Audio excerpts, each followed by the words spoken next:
Assalamualaikum warahmatullahi wabarakatuh. Selamat berjumpa kembali dengan channel Bela Agama. Pada malam hari ini saya merespon cepat gitu ya apa yang diupload oleh channel Murtadin Indonesia.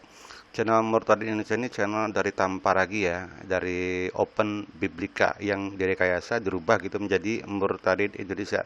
Wallahu alam bisawab, apa maksudnya ya, setelah Tamparagi kena banned gitu, dia merubah strategi namanya ingin mengembalikan subscriber dan mengembalikan ide-ide yang membuat banyak orang menjadi besar gitu.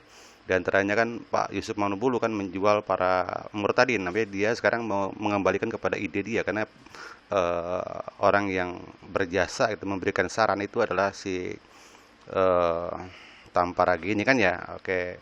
Di sini dia menampilkan the low IQ ya, low IQ murtadin.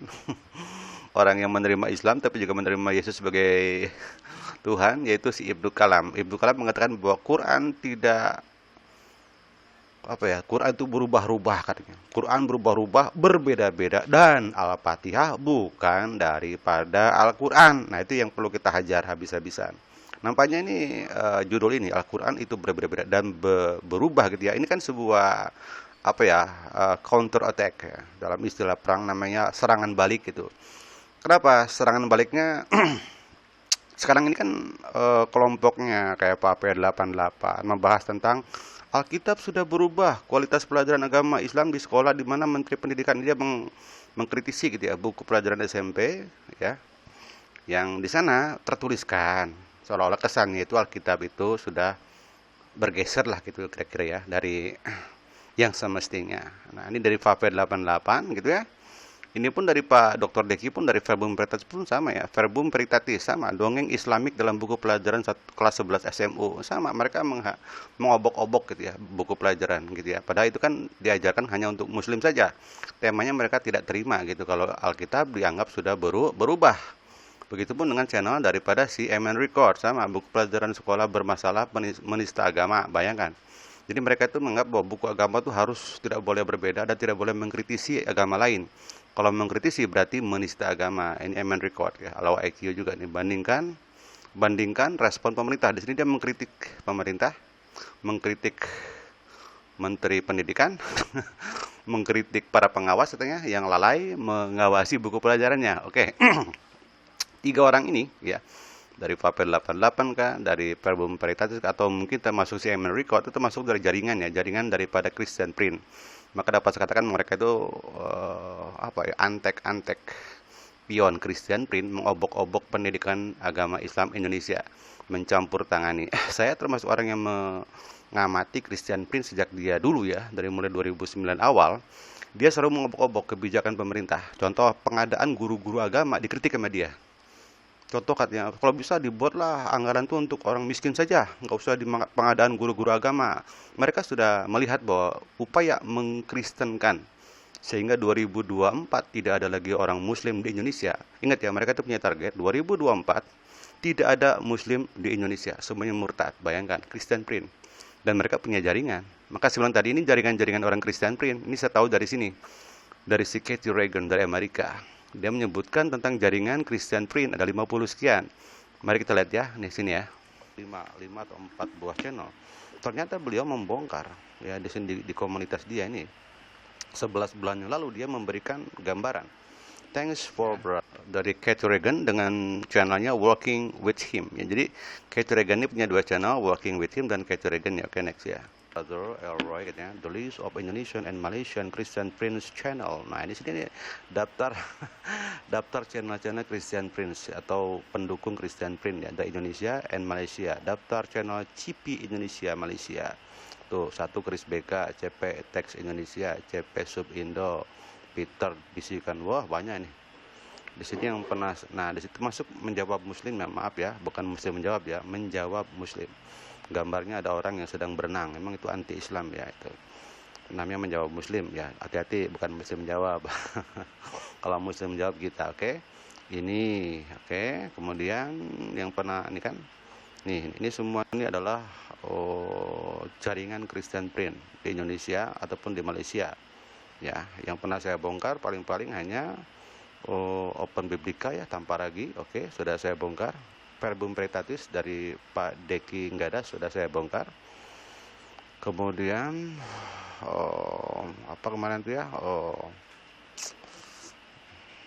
Ya, Pak PO88 pun udah kita coba ya. Oke, jadi itulah kira-kira mereka namanya pion-pion Christian Print udah ngombok-ngombok pendidikan. Intisari mereka tidak suka gitu loh kalau dalam buku agama Islam itu terkesan apa ya, menyampaikan sesuatu yang tidak memiliki dasar. Dan saya yakin buku agama itu ya mereka memiliki namanya itu apa ya, daftar pustaka kan, ada buku-buku yang mungkin bisa menjadi dasar ya mereka berargumentasi si penulis buku itu sehingga berkesimpulan bahwa Quran diturunkan untuk mengkritisi Alkitab yang ada karena Alkitab yang ada sudah berubah kan gitu, demikian ya, bukan palsu, berubah. Nah, mereka sekarang menyerang balik nih melalui si fucking idiot si Ibnu Kalam ini. Mari kita dengarkan dia bagaimana. Berubah. Nah, itu kan kalau di dalam bahkan berbeda ya, misalnya Al-Qur'annya Ibnu Mas'ud itu berbeda dengan Utsman. Berbeda. Oke, fakta bahwa Al-Quran atau bukan Quran ya, mushaf yang dikumpulkan para sahabat berbeda, yes. Misalkan Sayyidina Ali juga mengumpulkan Quran, susunannya berbeda dong. Kemudian Ibnu Mas'ud mengumpulkan mushaf. Mushaf berarti apa? Kumpulan apa ya? Tumpulan tulisan-tulisan ya yang mereka qiraah, bacaan Al-Quran gitu loh. Dihimpun dalam entah kulit atau pelepah korma atau apa nggak tahu lah. Pokoknya mereka mengumpulkan dan belum dijilid ya, belum dikodifikasi, masih disusun secara acak, oke? Apalagi misalkan anaknya Umar ya, Hafsah juga membuat. Jadi mereka tuh merekam dan membuat dan tidak membukukan. Nah, ketika Utsman itu membuat pembukuan, tentu kan kebijakan pemerintah dong. Misalkan ayat pertama adalah Al-Baqarah apa Al-Fatihah, itu wewenang orang itu. Surat keduanya misalkan Al-Baqarah terserah dia dan seterusnya. Nah, si mushafnya Ibnu Mas'ud mungkin tidak sesuai dengan apa yang disusun oleh Utsman. Tetapi Utsman mengakomodir semua apa catatan-catatan Al-Quran, tetapi tidak menghilangkannya dan tidak ada benar bahwa Al-Fatihah tidak ada dalam Quran, salah itu. Apalagi mengatakan Anas Al-Falaq pun tidak ada dalam Quran, itu salah. Itu salah persepsi dan kabarnya tidak kuat, oke? Coba lagi ya. Nah, tadi Al-Quran itu kan janji Allah, kan si Ustadz Insan Makoginta ketika debat dengan Christian Print pun dia menantang, mention in the Bible that Jesus or Father or God gitu ya, send the Bible and answer kan gitu, untuk memastikan kan the Bible gitu. Sebutkan dalam Bible bahwa Allah atau Isa atau apa atau Yesus menurunkan Bible, mengirimkan Bible dan akan menjamin Bible itu, the reservation of the Bible tidak ada. Tapi Quran ada kan? Inna nazalna zikra wa inna lahu lahafidun. Sesungguhnya kami menurunkan Al-Quran dan kami akan menjaganya. Maksudnya menjaga daripada tadi penyalahgunaan, menjaga dari dihilangkan, disalahgunakan. Begitu, itu Quran juga sudah menjanji, sudah berjanji seperti itu. Oke, next ya. Berbeda itu. Tulisannya memang berbeda di dalam. Bahkan misalnya Ibnu Mas'ud itu tidak mengakui Al-Fatihah itu.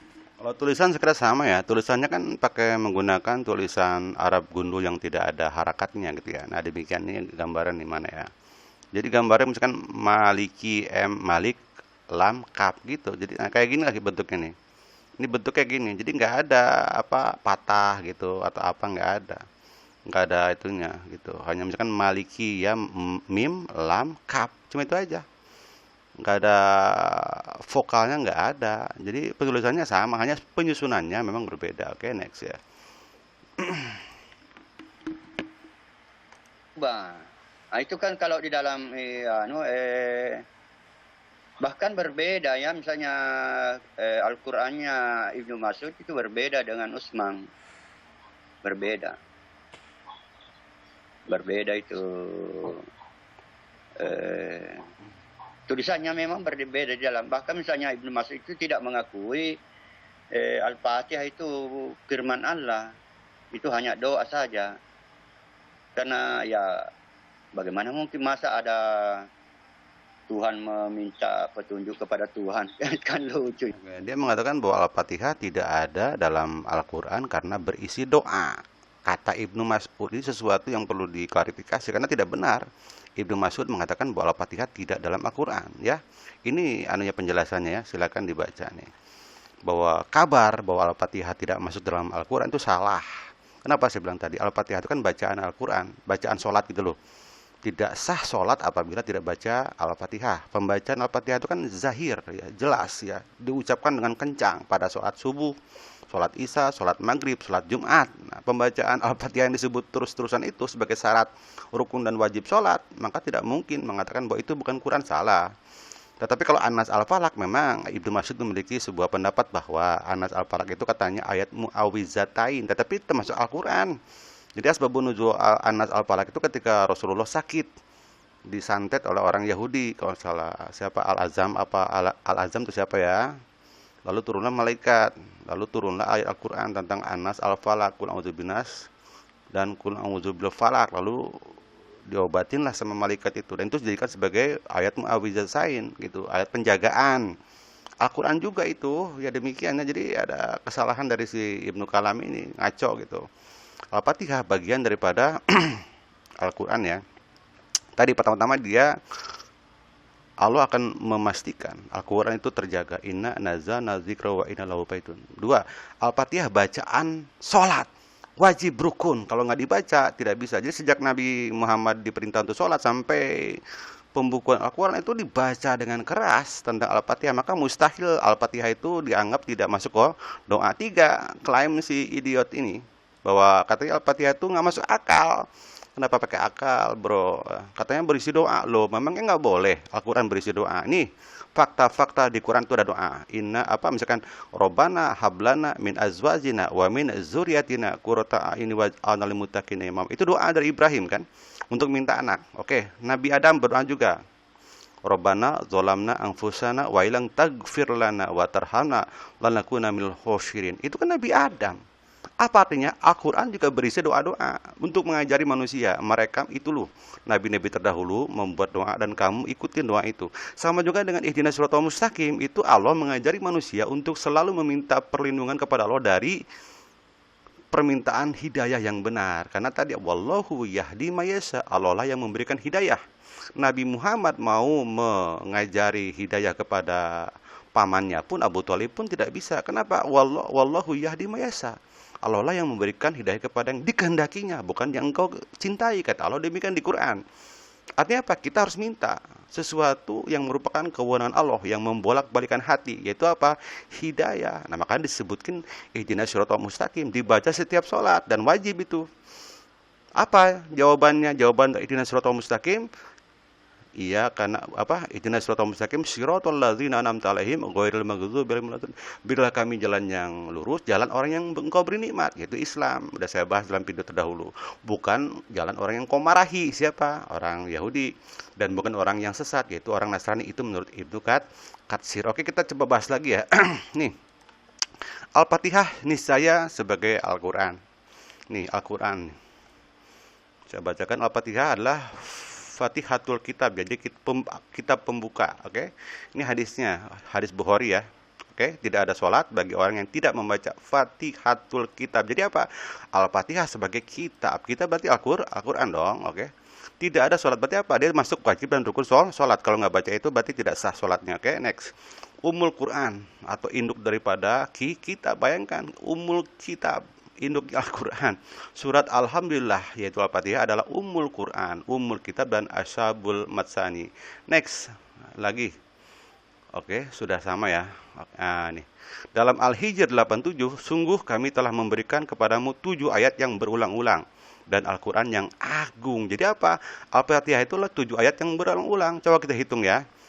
Alhamdulillahirrabbilalamin, Ar-Rahmanir Rahim, Malik Yaumiddin, Iyyaka na'budu wa iyyaka nasta'in, Ihdinas siratal mustaqim, siratal ladzina an'amta 'alaihim ghairil maghdubi 'alaihim waladdallin. 7 ayat Al-Fatihah. Nah, di sini kan orang NU sering menyebutkan kalau sholat pakailah bismillah katanya ketika sholat. Muhammadiyah nggak perlu baca bismillah. Kenapa? Bismillah bukan bagian daripada Al-Fatihah. Kenapa? Al-Fatihah itu 7 ayat yang berulang-ulang. Demikian. Jadi Al-Hijr menjelaskan bahwa Al-Fatihah merupakan 7 ayat yang berulang-ulang. Kenapa diulang-ulang? Karena dibaca setiap hari dalam sholat. Oke, ini sudah. Nah, ini Al-Quran juga merupakan dialog. Ingat ya, sholat itu adalah apa ya? Merupakan laku face to face antara hamba dengan Tuhannya. Nah gitu. Ya kan?